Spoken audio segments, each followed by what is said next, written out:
Hi guys, it's Bevan Collis here from Asia Physio, and today I wanted to talk about patellofemoral maltracking, or it's commonly known as runner's knee. We're going to go through what is it, how do I know if I've got it, how do I manage it, and how do I prevent it. So let's get started.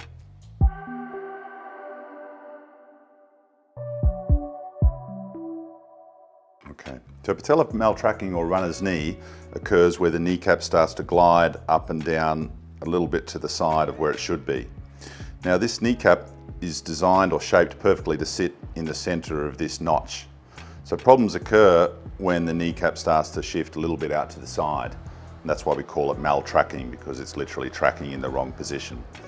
When that happens, we end up with inflammation and sometimes some abrasions on the cartilage of the femur and an inflamed patella.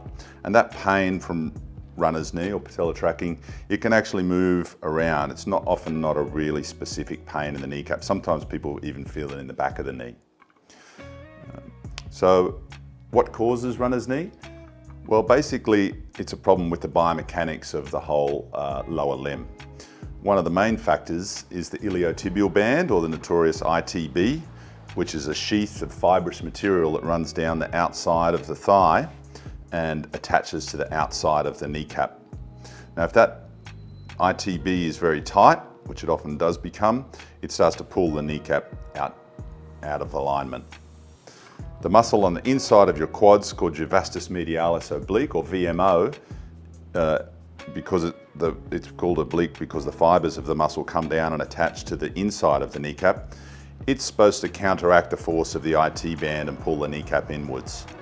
Sometimes that VMO muscle becomes weak, and there might be a timing problem with the muscle, so it's turning on slowly, and the IT band continually wins the tug of war so that the kneecap's tracking out of a line and causing pain. So now we're going to do a quick way you can do a self-assessment to see how your femur is tracking on your kneecap. Then we're going to go on to some treatment to work out what home exercises you can work on. 1, to get your IT band a little bit looser. 2, to get the VMO firing a little bit better and stronger and faster. And 3, to make sure that femur is tracking up and down in a straight line rather than ducking out to the side. So let's get into that. Okay, so one of the key tests to see if you're at high risk for patella tracking, or if you may have it, is a simple one-legged squat. So if you can at home, you want to set up in front of a mirror and do 3 or 4 one-legged squats. And these are the things I want you to look out for. So we want to have a close look at the side of the hip or the pelvis and see if it's jutting out to the side. In a leg that's really stable and biomechanically efficient, we won't see any lateral movement of the pelvis. For people that have got weakness in their glutes or some other kinetic problems in their knee, what we'll see is the hip go out to the side, and you'll see that kneecap duck inwards over the big toe. So you can imagine that you've got an electric fence right on the outside of your pelvis, and as you go up and down, you don't want that pelvis to touch the electric fence. So if you're doing that assessment at home and your knee is going up and down in a nice straight line, we might need to increase the level of difficulty a little bit to see if you do have any problems. So a simple way to make it a little bit harder is just to drop a little bit faster.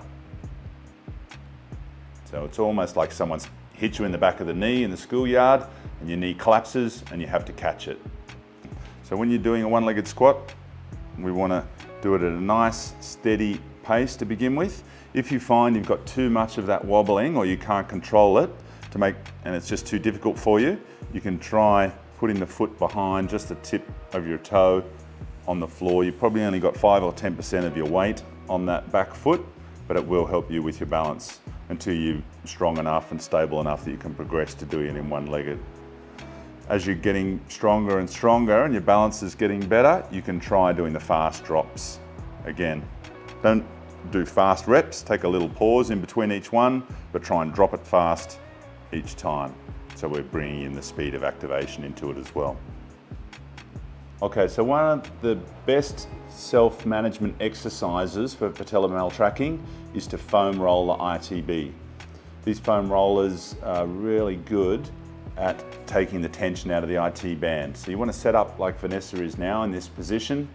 Most of the weight should be On the IT band, you should be inside position, not too front on and not too far at the back.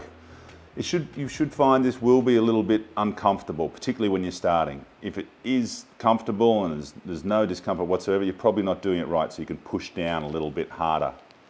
I find it best to work on the top half of the thigh, do the thigh in 2 sections, stop just below the bony prominence at the hip and just go down to about halfway in the thigh. That way you can do it all with the one arm position and you're not trying to walk your arms up and down. Once you've done a minute or two at the top half, then you can move to the bottom half and with your arm position fixed, once again rolling back and forth for a minute or two on the bottom aspect of the outside of the thigh. Okay, so if you've got access to a leg press, I find it's a really great machine for training lower limb stability and improving patella tracking. I like to do these one-legged, so you start off with 2 legs, then take one leg away and just have your hands in the air as well, so the only thing that's touching the machine is your back and your sitting and your foot. So just going out and in at a nice steady cadence. You want to do about 3 lots of 15. Because your hands are in the air and the feet are in the air, you'll be a little bit unstable and it'll force those glutes to activate. So you might find after about rep 10 or 12, you're starting to get a little bit of burn in the glutes. And that's a good sign. It means that the glutes are firing and they're working well. And that'll have a nice carryover to when you're running outside. Do them on both sides. As you're progressing and you're able to do a set of 15 without any discomfort and you're nice and stable, the next level is to increase the speed of the contraction. You can do one set where you're contracting out quickly and then in easily, pause, out quickly, in easily, and you can also do a set where you're going out easily and in quickly and trying to stop it dead. Out easily and in quickly to stop it dead. A good safety precaution while you're doing the leg press is to make sure you don't straighten your leg completely because that risks injuring the knee. So just stop about 5 degrees off your knee being locked. Okay, so another good home exercise for patella tracking problems is VMO contraction. So what we want to do is get that VMO or the vastus medialis oblique down on the inside of the thigh here to contract quickly and strongly. So if you can get in a seated position with your heel lightly placed on the floor, and what you want to do is flex your quadriceps like a bodybuilder striking a pose. You can put your fingers down on the VMO and that'll help give you a little bit of biofeedback, a little bit of manual biofeedback as to when that muscle's contracting. And what we're looking for is as soon as the message goes from your brain to the quads to contract, we want that VMO to light up and to contract strongly. If you're finding there's a delay and the VMO is contracting late and your quads are contracting first, then you need to work on that and try and make it so that VMO is contracting as soon as the message from your brain hits your thigh. If it's contracting well, it'll help pull that kneecap inwards and stop that IT band winning the tug of war. So ideally we want to fix the biomechanical problems that are causing the condition, but what's a quick and easy stopgap measure if you want to continue to do your activity while you've got patella tracking is a lateral J support brace. This brace is designed to pull the kneecap inwards through physical force, pulling that J-shaped curve on the outside of the kneecap. We find there is taping techniques, but the taping gets a little bit uncomfortable, particularly for activities that last a bit longer than a game of football. So if you're going out for a long hike or a day's skiing or a long game of tennis, you'll find that taping will start to break down and aggravate the skin after a while. So this brace is the best one we've found for physically pulling that kneecap in so it glides up and down in the right position. Okay, so you want to position the brace so that the kneecap is in the center of the hole.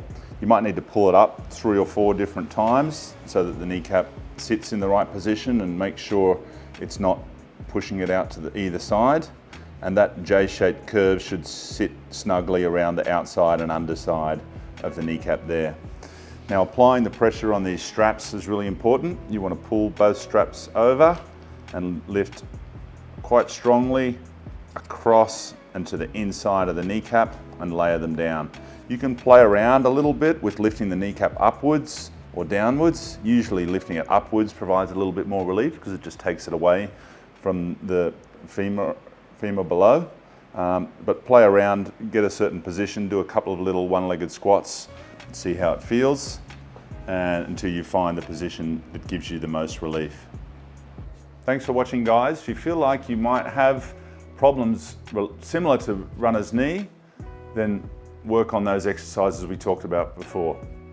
Work on some one-legged squats, some leg press, stretch your IT band, and foam roll your IT band.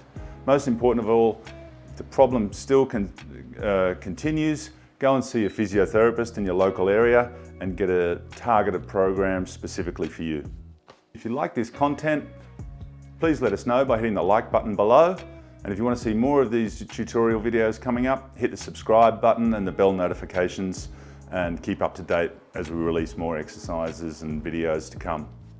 Until next time, be safe and be strong, and we'll see you on the next video.